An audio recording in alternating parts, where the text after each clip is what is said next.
la voz repetía mi nombre sin prisa. En ese momento, un trueno fortísimo resonó directamente sobre la casona y un relámpago iluminó por completo la habitación durante 3 o 4 segundos.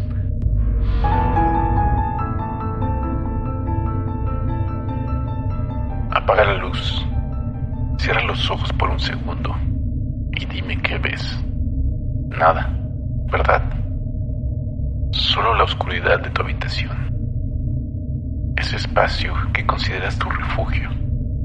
El lugar donde se supone que estás a salvo del mundo exterior. Bienvenidos a un cuarto sin espejos. El espacio donde no necesitas reflejos para ver tus peores miedos. Aquí la oscuridad de la comunidad es la que proyecta las historias más profundas. Acomódate, sube el volumen de tus audífonos y mira a tu alrededor por última vez. Porque después de escuchar estas historias, desearás que tu cuarto realmente estuviera vacío. Comenzamos.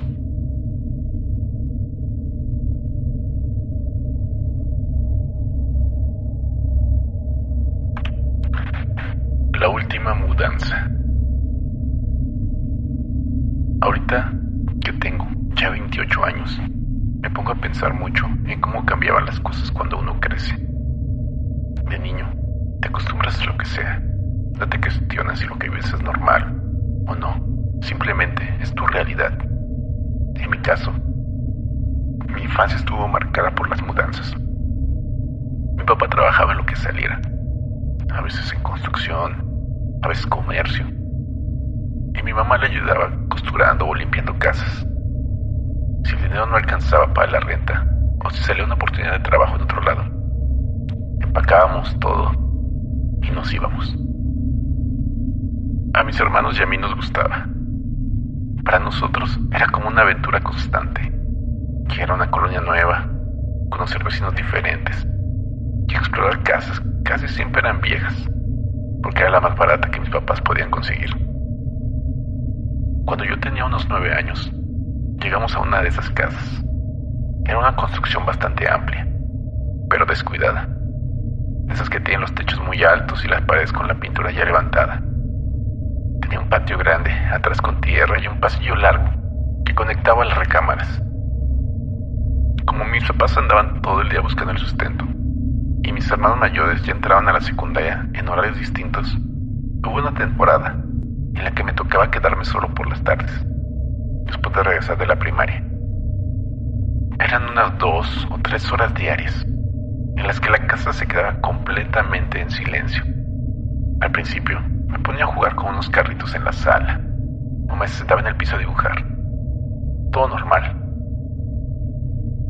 Todo comenzó una tarde de octubre. Estaba sentado en el comedor haciendo la tarea de matemáticas. El silencio era total.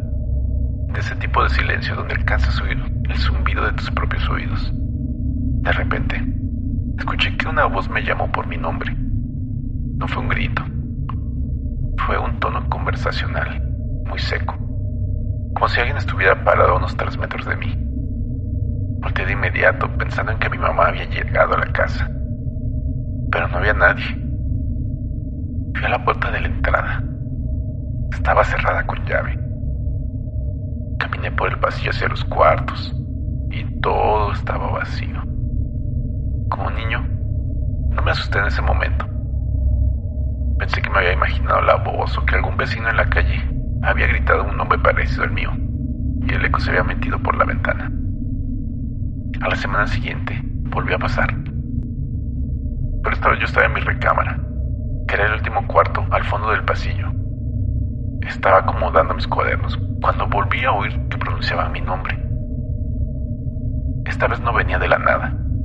Se sentía claramente dentro de la habitación, hacia la esquina donde estaba un ropero viejo. Me quedé parado, mirando el mueble. Esperé unos minutos para ver si volvía a sonar, pero no pasó nada. A partir de ese día, el fenómeno se volvió una constante. Cada vez que me quedaba solo, a los pocos minutos de que se cerrara la puerta principal, la voz aparecía. Ya no solo decía mi nombre, a veces decía palabras sueltas como ven o aquí. La voz no tenía una entonación amigable ni enojada. Era un tono plano, sin matices. Como cuando alguien lee una lista de cosas sin ponerle atención a lo que dice. Le conté a mi mamá una noche mientras cenábamos. Recuerdo que dejé la cuchara en el plato y le dije que alguien me hablaba en la casa cuando ellos no estaban. Mi mamá se quedó seria. Miró a mi papá y luego me dijo que seguro era la televisión de los vecinos, que se escuchaba a través de las paredes del patio. Pero yo sabía que no era eso. Mi mamá se quedó preocupada, porque en los días siguientes empezó a organizar las cosas para no dejarme tanto tiempo solo. Le pedí a una vecina que me echara un ojo, o mis hermanos que se pudieran a regresar. El problema fue que el cambio de rutina no sirvió de nada. Las voces ya no esperaban a que yo estuviera solo. Una tarde, estábamos mi mamá, mi hermano mayor y yo en la cocina preparando la comida. Había ruido de sartenes y la radio estaba encendida con música. De la nada, en medio de la plática, la misma voz plana y seca pronunció el nombre de mi hermano desde el pasillo. Nos quedamos mudos. Mi mamá apagó la radio de golpe. Todos nos miramos. Mi hermano caminó hacia el pasillo para ver si alguien se había metido, pero las puertas estaban cerradas. A partir de esa tarde, las cosas se complicaron para todos en la casa. Ya no era una sugerencia o un eco confuso. Era algo real que compartíamos. Empezamos a notar que cuando esa voz sonaba, nos costaba mucho trabajo reaccionar. No podíamos movernos de inmediato. Nos quedábamos congelados en el lugar, escuchando cómo el sonido se movía por las habitaciones. Las semanas pasaron y la situación se concentró por completo en mi habitación durante las noches. Me costaba mucho conciliar el sueño. Me metía a la cama y me tapaba hasta la cabeza con la cobija pesada que me ponía mi mamá. Una noche, ya era muy tarde. Calculo que serían las 2 o 3 de la mañana. Me desperté por el sonido de una respiración. No era la mía, porque yo estaba aguantando el aire del nerviosismo. El sonido venía directamente de abajo del colchón, en el espacio vacío que quedaba entre las tablas de la cama y el piso de cemento. Era un aire constante, pesado, que subía por los huecos de la madera. Después de la respiración, escuché la voz. Estaba tan cerca que sentí la vibración en las maderas debajo de mi espalda. Dijo mi nombre 2 veces. El sonido era nítido, sin el eco que tenía cuando lo escuchaba en la sala o en el comedor. Estaba ahí mismo, metido debajo de mi cama. Me pegué lo más que pude a la pared. Eché una bolita bajo las cobijas, sintiendo como el corazón me golpeaba en el pecho. No quise moverme en toda la noche. Me quedé completamente despierto, con los ojos abiertos en la oscuridad del fondo de la cobija, escuchando ese aire entrar y salir de manera rítmica, justo debajo de mí. Hasta que empezó a aclarar el día y escuché que mis papás se levantaban a la cocina. Esa situación se repitió por 4 noches seguidas. Yo no le decía nada a mis papás porque veía cómo mi mamá ya andaba todo el día angustiada por lo que se escuchaba en las tardes. No quería preocuparla más. Tampoco sabía cómo explicarle que la cosa ya estaba metida en mi cuarto. Cada noche era la misma tortura de quedarme inmóvil, escuchando los murmullos y el sonido del aire debajo de mí. Hasta que llegó la 5ª noche. Esa vez, el murmullo no se quedó abajo de forma pasiva. Empecé a escuchar cómo algo raspaba el suelo de cemento. Un sonido continuo, como si arrastraran un bulto de tela áspera o de lona muy despacio, centímetro a centímetro. El sonido del arrastre se detuvo justo al borde de la cama, donde terminaba el colchón y empezaba el pasillo del cuarto. En ese momento,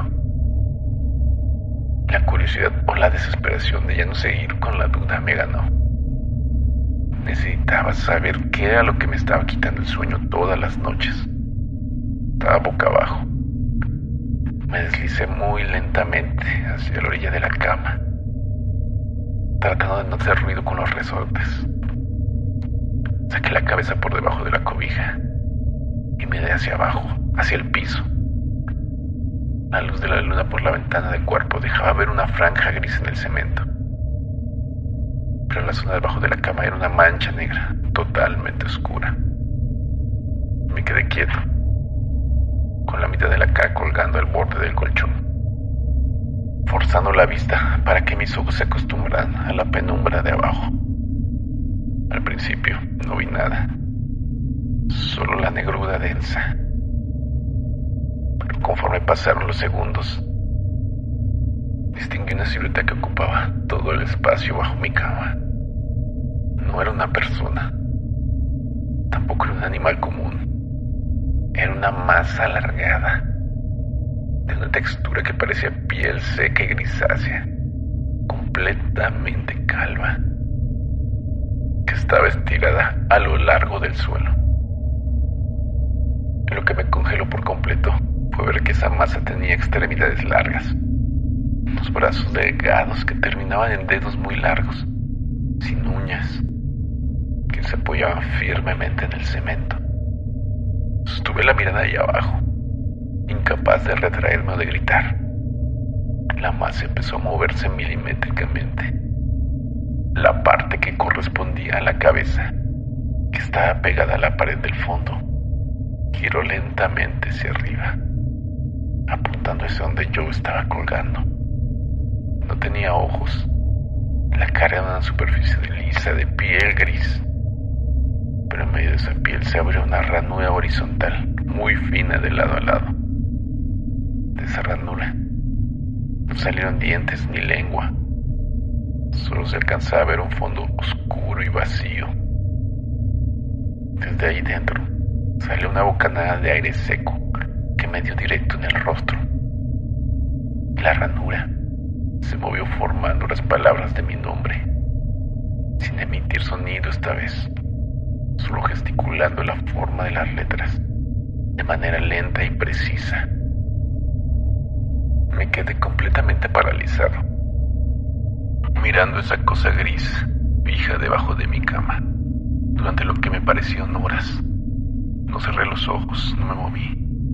Simplemente me le quedé viendo mientras esa boca falsa se abría y se cerraba, imitando palabras que ya no lograba comprender. El resto del cuerpo de la criatura permanecía inmóvil, plano contra el piso, como si estuviera pegado al cemento. Estuvimos así, frente a frente, en un silencio absoluto, donde lo único que se movía era esa ranura en la cara gris, hasta que la luz del sol empezó a entrar con fuerza por la ventana y las sombras de debajo de la cama se aclararon un poco, haciendo que la silueta se fuera desdibujando entre la oscuridad que se retiraba, volviéndose otra vez solo el espacio vacío del suelo de cemento. En cuanto pude mover las piernas, me levanté y fui a la cocina. No sé qué cara traía, pero mi mamá me vio y no me preguntó nada, solo me abrazó. Ese mismo día, mi papá empezó a buscar otro lugar. No teníamos dinero, pero mi papá consiguió que un conocido nos prestara un cuarto pequeño en otra zona de la ciudad, y nos fuimos esa misma semana, dejando muchas cosas rezagadas, porque urgía salir de ahí. Ya han pasado casi 20 años de eso. Hemos vivido en muchas otras casas desde entonces, todas distintas, algunas más nuevas que otras. Sin embargo, desde esa noche, mi vida cambió por completo. Ya no soy el niño que explora los rincones con curiosidad. Actualmente, sigo teniendo la misma rutina todas las noches. Me subo a la cama de un salto. Me aseguro de que las cobijas tapen perfectamente los bordes del colchón. Y bajo ninguna circunstancia permito que mis ojos miren hacia el espacio oscuro que queda debajo de mí.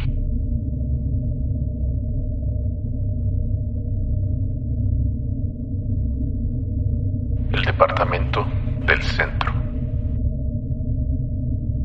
A veces uno toma decisiones pensando que se sacó la lotería, sin imaginar por qué las cosas buenas salen tan baratas. Yo me llamo Claudia, y esto que les voy a contar me pasó hace unos 3 años, justo cuando tomé la decisión de salirme de la casa de mis papás. Yo tenía mi trabajo estable en una oficina. Sentía que era el momento de independizarme y ponerme a prueba sola. Estuve buscando opciones durante semanas en internet, pero las rentas estaban hasta los cielos. Hasta que un día encontré un anuncio de un departamento en el centro de la ciudad. El precio era ridículamente bajo para la zona. Fui a verlo y me gustó de inmediato. Era una casona vieja, de esas de la época colonial, que los dueños se habían dividido en 4 departamentos independientes. A mí me tocó el de la planta alta, que tenía una ventana grande que daba hacia la calle principal. Me pareció una oportunidad perfecta y firmé el contrato esa misma semana.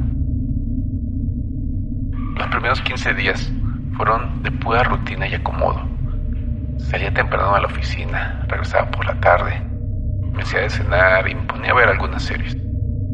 Como el lugar me quedaba muy céntrico, empecé a hacer mi vida por los alrededores. Cerca de la entrada de la casona había una tiendita de abarrotes, donde compraba la leche, el huevo y las cosas de diario. La señora que atendía era muy platicadora. Recuerdo perfectamente que la tercera vez que fui, mientras me cobraba, me preguntó que si era la nueva por el rumbo. Le dije que sí, que acababa de rentar el departamento de arriba, en la casona de junto. En ese momento, la señora detuvo la mano con la que estaba contando el cambio. Me miró de arriba abajo y arqueó las cejas. No dijo nada malo, solo soltó un "ah, ya veo", con un tono extraño, y siguió guardando mis cosas en la bolsa. No le di importancia. Pensé que era la típica actitud de la gente mayor del centro con los de afuera. Sin embargo, esa misma reacción se repitió con el señor de la papelería y con un vecino que limpiaba carros en la cuadra. Cada vez que salía el tema de dónde estaba viviendo, la gente ponía una cara rara, como de sorpresa mezclada con duda, y luego cambiaban el tema rápidamente. A finales del primer mes, la tranquilidad del departamento empezó a perderse de una manera muy sutil. Al principio, fueron detalles que cualquiera atribuiría a la distracción. Yo tengo la costumbre de dejar las llaves de la entrada siempre en el platito de la mesa del comedor. Una tarde llegué y las llaves no estaban ahí. Las encontré encima del refrigerador. Me quedé pensando unos segundos. Asumí que andaba distraída por el cansancio del trabajo y que yo misma las había puesto ahí sin darme cuenta. Pero las cosas siguieron moviéndose. Una mañana dejé mi libreta de apuntes abierta sobre el escritorio de mi cuarto, y cuando regresé de trabajar, la libreta estaba cerrada y guardada en el cajón de abajo. Un cajón que yo ni siquiera utilizaba porque estaba atorado. Días después, mientras estaba en la cocina lavando los trastes, escuché un golpe seco en la recámara. Fui a revisar, y el cuadro que tenía colgado en la pared, un portarretratos de una foto familiar, estaba tirada en el suelo, exactamente a 1,5 metros de distancia de la pared, como si alguien lo hubiera lanzado. El clavo seguía perfectamente firme en su lugar, y el cable de atrás no estaba roto.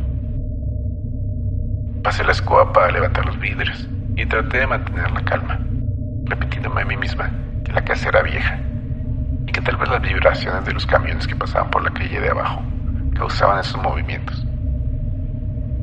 La situación se volvió más pesada durante las noches. Empecé a escuchar ruidos continuos que no me dejaban conciliar el sueño. Eran pisadas pesadas en el pasillo exterior del departamento. Pero cuando me asomaba por la mirilla de la puerta, las luces automáticas del pasillo común estaban apagadas y no había nadie. Habían sido un golpe rítmico en la pared que colindaba con la recámara vacía de al lado. 3 golpes pausados. Silencio 5 minutos y luego otros 3 golpes. Una tarde, sintiendo ya el cansancio de varios días sin dormir bien, fui a la tienda a comprar un café. La señora me vio las ojeras y me preguntó que si me sentía mal. Le confesé que no estaba durmiendo bien porque en la casa se escuchaban muchos ruidos y que las cosas cambiaban de lugar sola. La dueña de la tienda se soltó una risita ligera y me dijo: así que también a usted. Me quedé desconcertada con el café en la mano y le pregunté qué se refería. La señora se apoyó en el mostrador y me explicó que esa casona tenía la fama bien ganada de correr a todos los inquilinos. Me dijo que eran cosas que decía la gente, que los anteriores muchachos que rentaban ahí no duraban ni 3 meses, porque decían que no los dejaban en paz. Cuando le pregunté qué significa eso de cosas que decía la gente, me aclaró que la gente del barrio contaba que en los cuartos de la planta alta se aparecían siluetas y que se escuchaban ruidos extraños a la mitad de la noche. Regresé a mi departamento bastante preocupada, pero traté de convencerme de que solo eran leyendas urbanas del centro para espantar a los jóvenes. 2 semanas después, los ruidos se transformaron en algo peor. Una noche de principios de semana, estaba acostada intentando dormir cuando escuché una voz.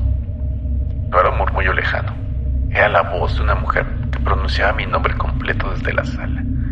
La entonación era clara, lenta, como si alguien estuviera parada en medio de la oscuridad de mi propia casa, llamándome para que saliera. Me tapé con las cobijas hasta la nariz, con los ojos abiertos, sin atreverme a bajar de la cama para encender la luz. Estuve escuchando esa misma llamada intermitente, cada 10 o 15 minutos, hasta que la luz del amanecer entró por las rendijas de la ventana. Lo peor ocurrió un viernes por la madrugada. Había empezado a llover fuertemente desde las 11 de la noche. Una de esas tormentas del centro, con relámpagos constantes que hacían temblar los vidrios de las ventanas. Yo estaba acostada de lado, mirando hacia la pared, tratando de ignorar el sonido del agua golpeando las tejas. Serían como las 3 de la mañana, cuando el ruido de la lluvia fue interrumpido por la misma voz del pasillo. Pero esta vez no venía de la sala. La voz que decía mi nombre sonó pegada al vidrio de la ventana de mi recámara, que estaba en un segundo piso, sin balcón ni repisa exterior, donde alguien pudiera pararse. El miedo físico me invadió por completo. Sentí una rigidez en los músculos que me impedía voltear la cabeza. Me quedé totalmente inmóvil en el colchón, escuchando como algo rozaba la parte exterior del vidrio, un sonido continuo de uñas largas rasgando el cristal de arriba abajo, al mismo tiempo que la voz repetía mi nombre sin prisa. En ese momento, un trueno fortísimo resonó directamente sobre la casona y un relámpago iluminó por completo la habitación durante 3 o 4 segundos. La luz me obligó a parpadear. Por puro instinto giré la cabeza hacia la ventana. A través del vidrio empapado por la lluvia, y una figura humana recortada contra la claridad del relámpago. Era una mujer delgada, vestía con una prenda oscura que parecía empapada. Estaba pegada por fuera del cristal, sosteniéndose de una manera físicamente imposible en el vacío del segundo piso. Su cara estaba pegada a la superficie del vidrio. Tenía el cabello largo y negro, chorreando agua sobre su rostro, pero la piel de su cara era de un color blanco amarillento, completamente seca a pesar de la tormenta. Sus ojos estaban desmesuradamente abiertos, fijos en mí, sin pestañear. Lo más nítido que pude observar fue su boca. No tenía labios.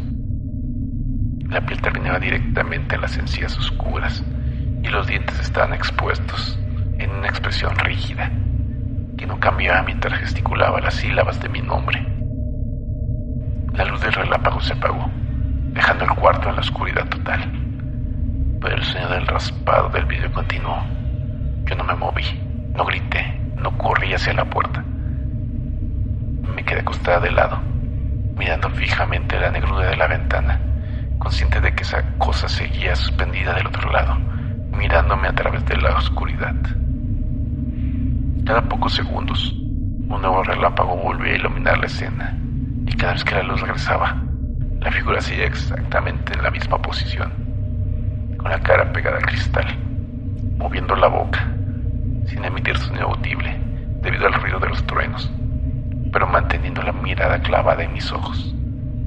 Sostuve esa observación obligada durante el resto de la madrugada, viendo cómo las facciones secas de esa cara se iluminaban y se apagaban con la tormenta, sin que la figura hiciera el menor intento de romper el vidrio o retirarse. Cuando la tormenta comenzó a ceder y la claridad del amanecer empezó a teñir el cielo de un tono gris, la silueta se fue detallando con menos contraste.